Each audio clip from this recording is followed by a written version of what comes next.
games over 500. Aaron Rodgers made his Steelers minicamp debut in this jersey. He's going to wear number 8. It's nice. He looked very mobile. Editors of Walk and Boot Weekly said he looks great. Also met with the media afterwards. He got deep, man. Take a listen. This is real really talk right here. I don't need it. For my ego, I don't need it to keep playing.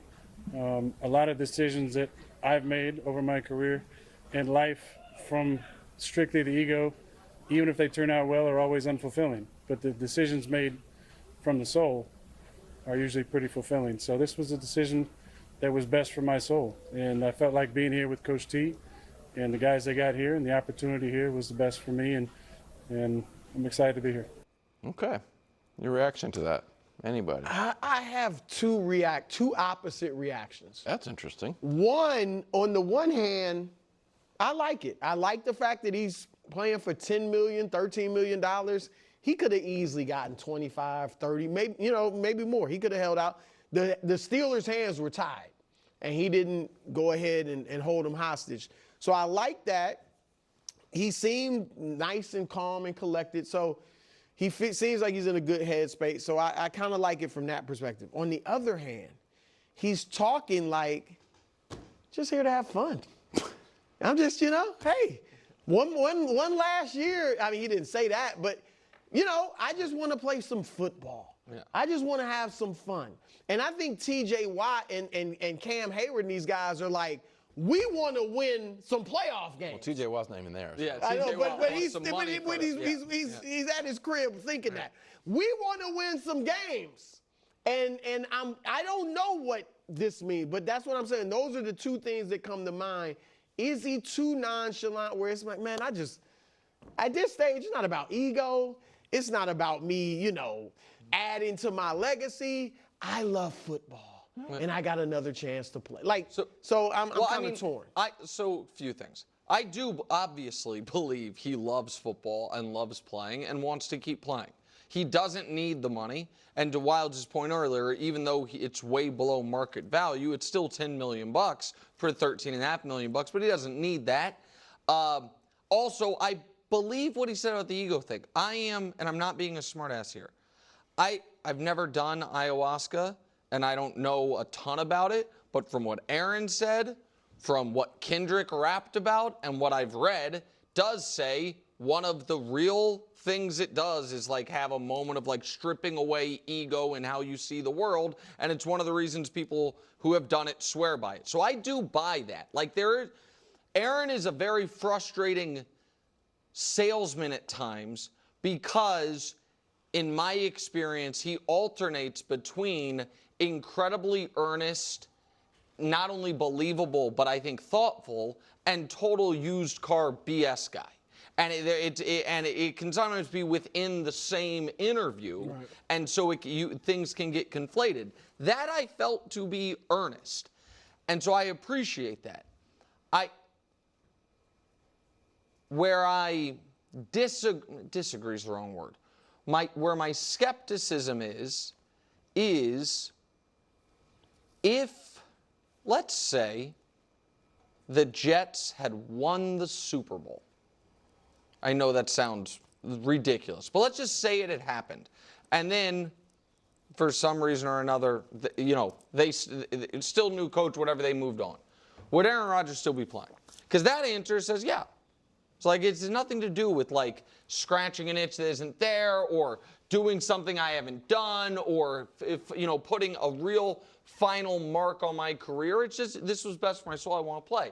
I find hard to believe. I think, and I totally understand this, by the way, that for an all-time legend, there is a big piece of it that's like, I'm not going out like that. Yeah. You know what I mean? And so like that, and that you see that, by the way, in a lot of public fields where somebody had, you see with a lot of, I'm not necessarily talking about sportscasters, but just broadcasters, where like an amazing run, and they're like, hey, I'm going to do this other thing too. And then that goes terribly, and then they feel like I've got to now do one more thing because I don't want that to be how people remember me. And I think that can always be risky. I think always trying to like, all right, write the final chapter in a specific way can be risky because maybe the last chapter didn't go poorly because of bad luck or bad situation. It's because you once were great and you no longer are, and your mind hasn't caught up to where your abilities actually are right now. Can we just switch gears a little bit, because we talked about what success looks like for Rodgers, and so I have a blind reveal here, Brew, for Wow, you. that's my lane, but okay. Is that your lane? Mm-hmm. This is what the question that we were kind of kicking around is, what would success be for Aaron Rodgers? So here's the resume that I pulled up. I think I know. Completion percentage 65, 14th passing yards 233. 22 touchdowns, 10 interceptions, little fewer touchdowns, one less interception.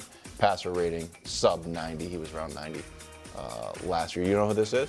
I thought initially Russell Wilson, but the passer rating's too low. Do you have a guess? Know. It's a little bit. Big Ben's last year with the Steelers. Oh. See, the idea, like, I could see Rodgers having a year like this, with the idea that the Steelers are kind of stuck in neutral, and that next year they're going to get back on this QB carousel and be like, all right, do we have someone else? With Tomlin's defense, they went 9-7-1. That's kind of that was the better than a bye year. Oh, you're right. Yeah, that was yes, better than a and bye. lost That's to Kansas not City. a good year for Rodgers. 9-7-1 in a playoff berth? No. I think that would be. The 86 passer rating? Not- 22-10? I would do 9-7. You thought he was bad last Well, so year. that's last year, but I'm a quarterback wins guy. 5-12. They is made not the it. playoffs with Russell Wilson. Look, if they just make the playoffs and get beat, let's say they go 9-7-1, make the playoffs, get beat in the first round, but his numbers are much better than that, I would call that success. If his numbers actually look good to the point where the Steelers or somebody else is like, we could bring Aaron, let's bring him back. Let's run it back. He was first year in our system. He this played is well. the second time you've said the let's bring it back. You don't get the feeling that Aaron is viewing this as, that everyone do involved think is he viewing is. this as my last year. It was also a one-year deal. Yeah. So that I really, do think he is, but if he goes out, and maybe people think this is unrealistic, if he goes out and throws 30 touchdowns and 7 interceptions, 96 passer rating, they make the playoffs, you don't think he might feel like, you know what? Maybe I don't we think can 30 do something. touchdowns on the board. Well, that's what I'm saying. Maybe There are if that, 30 he touchdowns. threw 28 last year.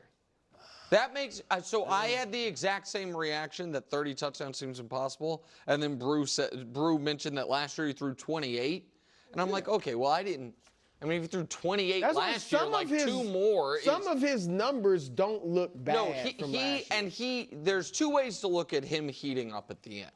One way is, listen, it was an extra week and then 2 weeks and 3 weeks removed from the Achilles, which he really shouldn't have needed that much time to recover from, because 90 days after he was one-handed interceptions. Odell. In his training camp safety or a practice squad safety.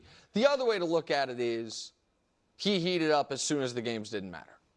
Yeah. You know what I like that, and I'm not trying to be unfair, but that is the timeline of it, and there's Devontae, and he did have a good rapport with Devontae. I understand that, and you can be like, and Salah was gone, and I don't know, but he got better as the year went on, which gives you optimism when it comes to the Achilles stuff.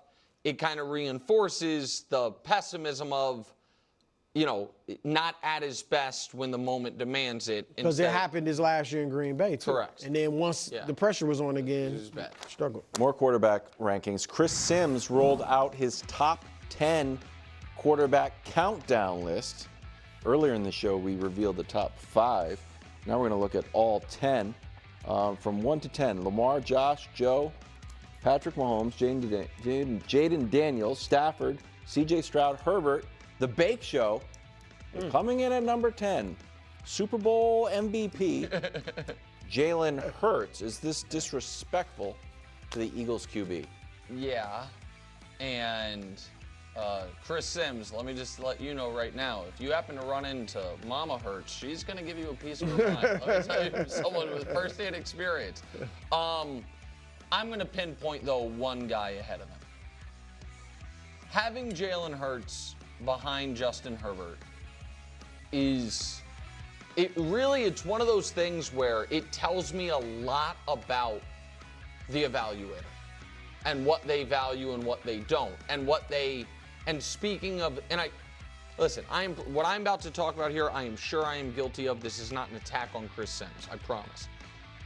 But it speaks to just a massive ego of, I just know better than the games, the 5 years of evidence and careers and 150 games played between them doesn't matter as much as my eye.